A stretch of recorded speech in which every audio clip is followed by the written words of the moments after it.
Tom Johnston of the Doobie Brothers. It's always a pleasure to talk to you, Tom, and particularly this time with new music wrapped around it.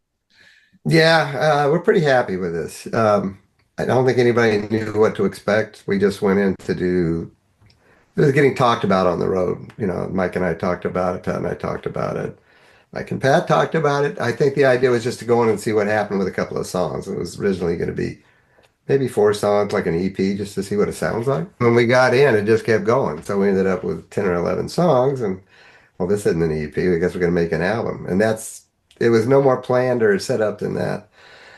So how it came out, you know, was in part due to John Shanks' guidance, I guess you could say, but also the songs that the people came up with, and they were all co-written with John. So that had an effect as well.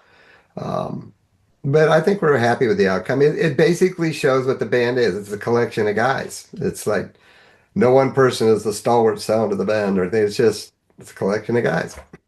And to that point, wonderfully curated too, in the way that the songs flow together. You know, where we go from a Michael to a Patrick to a Tom to a Michael to a Patrick to a Tom. Mm-hmm. Yeah. You mean, as far as how they were arranged sequentially on the album, that's the producer and the mixer and those guys do all that stuff. Maybe Warner's to an extent too, but I never put in my two. I mean, there's a couple of things I said, yeah, I don't know about that setup, but that went by really rapidly for me. I didn't get a huge involvement in that because I figured they know what they think works the best, how the songs flow on the album itself if you're playing it. It's something I never thought about because I'm in the minutia of getting the songs done, and I'm not really thinking about the greater picture that much. When you listen to it, it sounds like a 40-minute Doobie Brothers radio station. Well, that's a good thing. To me, that's a plus. It doesn't sound like something brand new off the stove that we just cooked up to be a new pop hit or a rap hit or an R&B hit. It sounds like the band. And it sounds like the band has always sounded. And whoever has written the song and is singing it, then it sounds like that version of the band. Certainly true of Mike's songs, Pat's songs, and my songs. We sound like ourselves. And that's what this band has always been. And I wouldn't want to try and change that because it's worked really well, number one. And number two, it's fun. I enjoy it. There's one song I particularly want to talk to you about, Here to Stay. And particularly the lyric, came so close to losing and I almost said goodnight. Are you talking about when you first left the Doobies back in the 70s, or has something recently happened? I hadn't thought about that. I wrote this song a few years back. I wrote it about a pal of ours in the band. He was a drummer in the band, Keith Knudsen. He passed away in 2005. That's what the song initially was about, and looking at it from a standoff point of view and how sad it was he's not going to be around. And but the chord changes were kind of a rock song, so I just let that sit for a few years, and then I brought it down to John. I said, "What do you think about this?" I said, "Probably have to rearrange some of the lyrics," but he said, "I think it's a great idea, man. It's a good tune," because he'd never heard it. Most people haven't heard it. I just had it sitting around the house. And yeah, so we took it in there and redid it, if you will. Didn't change it much, chord-wise and the guitar stuff and solo and the vocal lines. That's all the same as far as the notes. Lyrically is where it got changed. Yeah. And not a great deal there either, but some. It's interesting because I took your personal biography out of that and what did happen back in the 1970s when you did have to leave the band for health reasons. So how serious was it then? Why did I get sick, you mean? I had an ulcer, and I'd had it since high school, and let's just say the rock and roll lifestyle, especially the formative years and the early 70s when we started taking off, let's just say we didn't take care of ourselves very well. And the ulcer didn't like that. And so I ended up paying the price for that. I ended up having to go into a hospital and came close to dying. And it was quite an experience, I got to say. Never had that problem again. It's bizarre. I got it fixed, or not fixed, but it healed. I've never had another hiccup with that at all. But you departed the band. There's been very little crossover with you and Michael. Michael came into the band, and that is why now, with this Walk This Road album, we have 45 years between Hmm. the last Doobie Brothers album with Michael McDonald, even going back even further. Although Michael did come back in on one of the albums. We're all going crazy. He might have done some Yeah, stuff. I never was officially, I mean, I was in that I had a song on the Take It to the Streets album, but that's all I had. And I really, I was there long enough to get it done in the studio over at Amigo Studios in North Hollywood, where we did a lot of our recording. And, but that's the only thing I gave him for that album. I had been not rehabbing, but whatever you want to call it, getting better. And it was, that was my thing for taking it to the streets, but it wasn't a total band involvement kind of accomplishment for me. This is, Mike's on the album, I'm on the album, Pat's on the album. So this is the first album that I've ever done with the band, with all of us there. when we look at the songs on here, New Orleans, another one of your songs, was that written for the album, or was that one of the ones you were It kicking? was written for the album. That was one of the songs. We walked in the door, took a right turn, went into the writing room with John, and came up with some ideas. At that point, for that song, that's not what it was called. And it initially was going in a different direction, pretty different direction.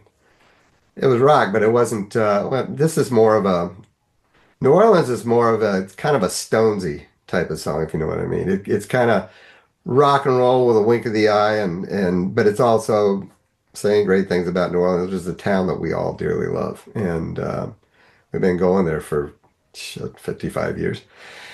And the food, the music affected everybody in this band, so it's had a great influence. The town did. It's a great place to be. So I ended up just having fun with this track. I changed the words that we started out with. I said, this isn't going to do it. So I changed the lyric style and I came up with the idea of doing New Orleans. And upon getting that, and then John came up with this guitar riff that worked great. And then we just reconfigured the track. And we had to redo the drums, we had to redo the guitars, we had to redo the bass. He came up with some great Stonesy kind of guitar lines that he threw in it. And we had a gal, and Mike sang on this. Mike sang some backgrounds on this, but really cool. He played Squeeze Box, and it really fits the song, both his voice and the Squeeze Box stuff. And then Charlene Gibson came in and sang it. And it turns out I didn't know this till the night she came in to sing.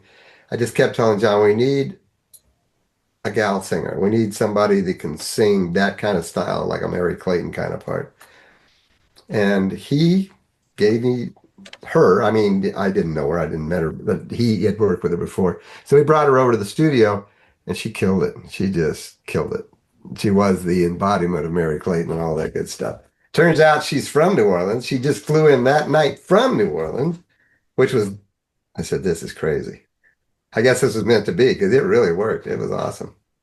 I guess you could just walk down the main street of New Orleans, walk down Bourbon Street, and say you, and you into the Right? studio now, and you probably got three great musicians just doing that.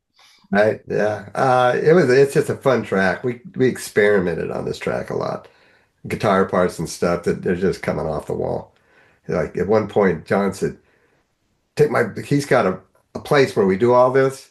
It's like uh, Manny's Music in New York or something. It's just 50 gazillion guitars, amps for days, keyboards, synthesizers, drum sets. It's like, Guitar Center or whatever.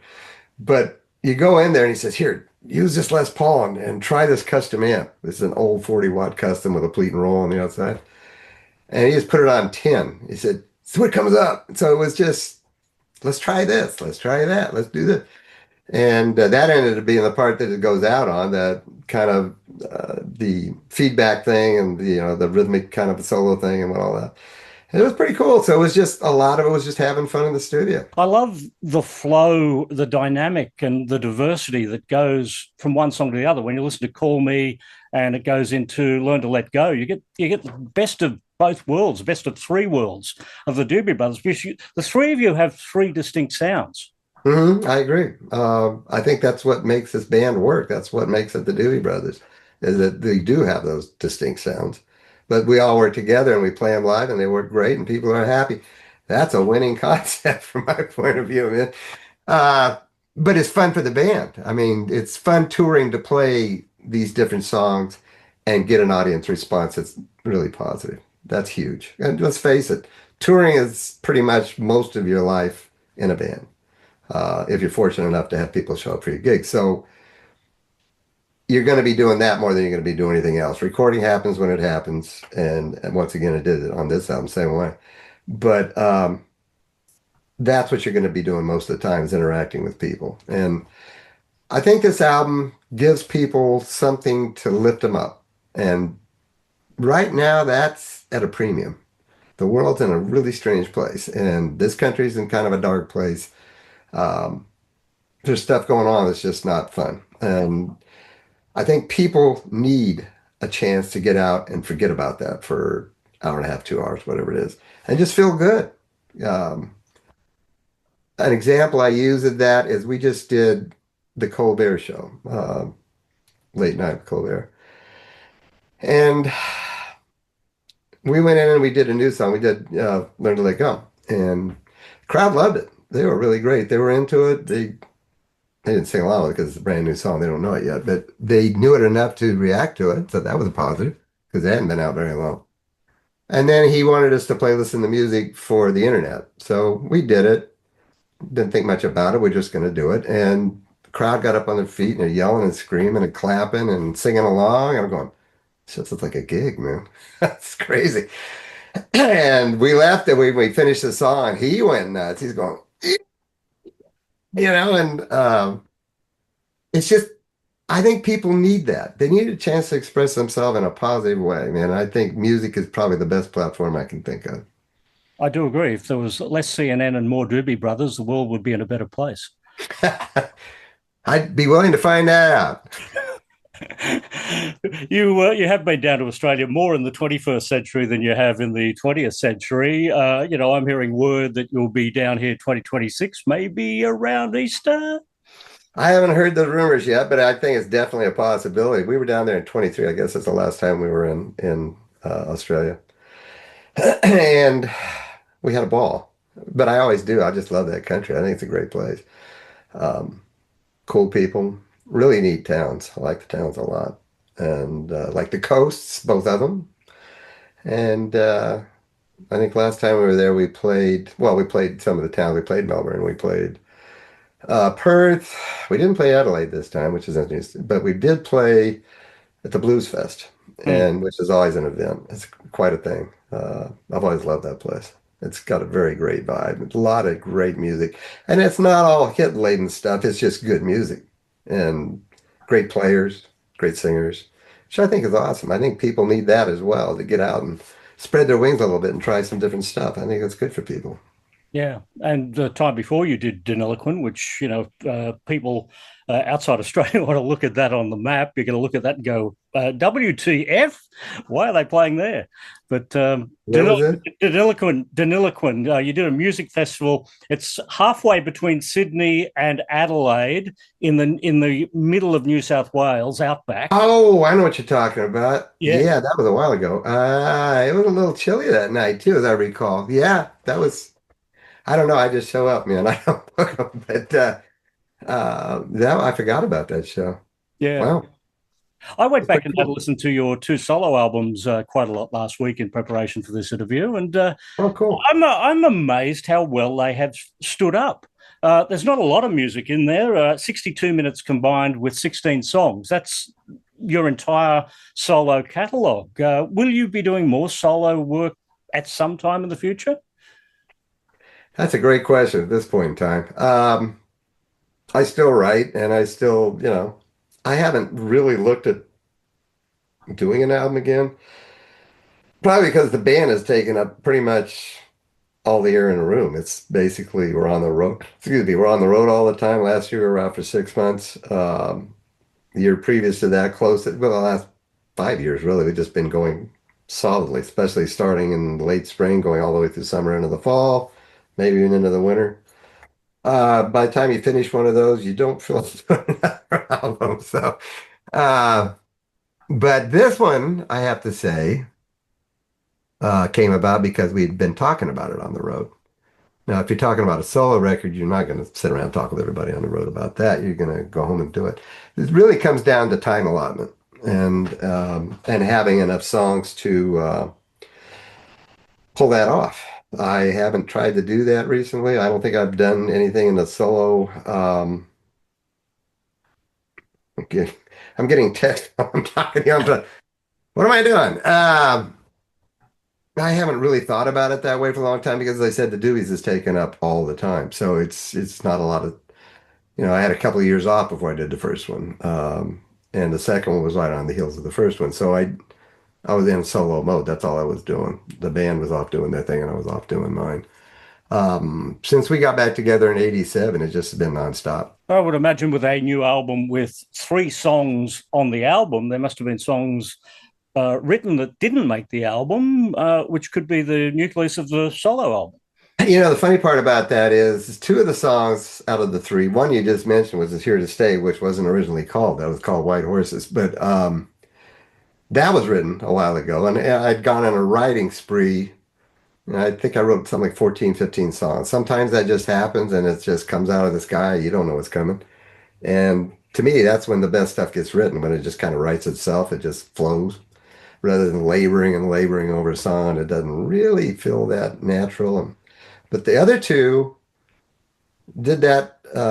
John and I wrote the other two. Um, he had a big input on both of them, both Call Me and New Orleans. And he did that with every guy in the band. So this is something new for us. We haven't really tried. Well, there was an album previous to this one that Mike wasn't on. It's called Liberté. And we did do it that way for that. But previous to those two albums, we've never done it that way. That's something new. Walk This Road sounds like every song on the album should be played live, which creates the major dilemma for this band. They can't. So how do you get around the set list? I know 4 songs have been played live so far, but you're planning on sort of filtering them throughout the tour?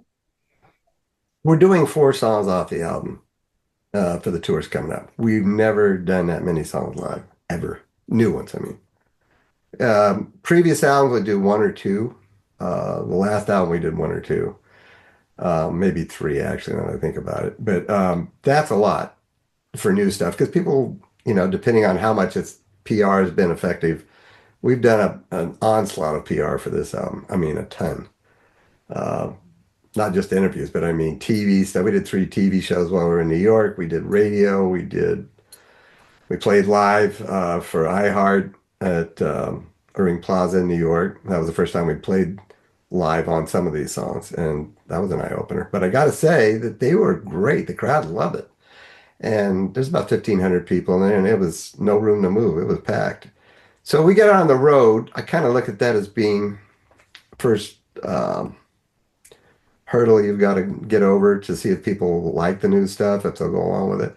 But I think they really got into it, and I think it's because this album reminds them of the Doobie Brothers and stuff, and whatever their um, interaction with the band has been over the years, however many years it's been, if it's been 50, if it's been 10, if it's been 5, whatever it's been, it takes them to a place musically, I think, that the band has always represented. So they aren't there because somebody bought them a ticket and stuck them in the door there because they wanted to be there. And I think that's one of the biggest things about this particular band. I'm sure it's true of a lot of bands, but I'm just looking at it from my perspective, is that we bring people a good time.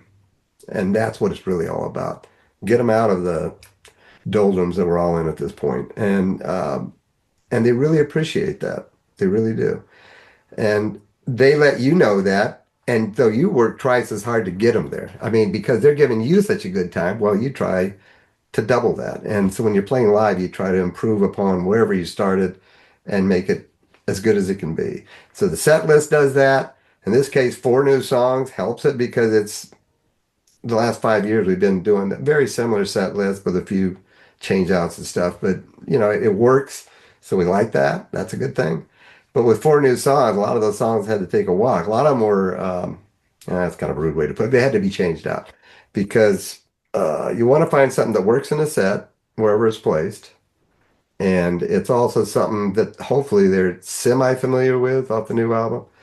And then also you've got the hits from yesteryear. And those are always going to get a great response.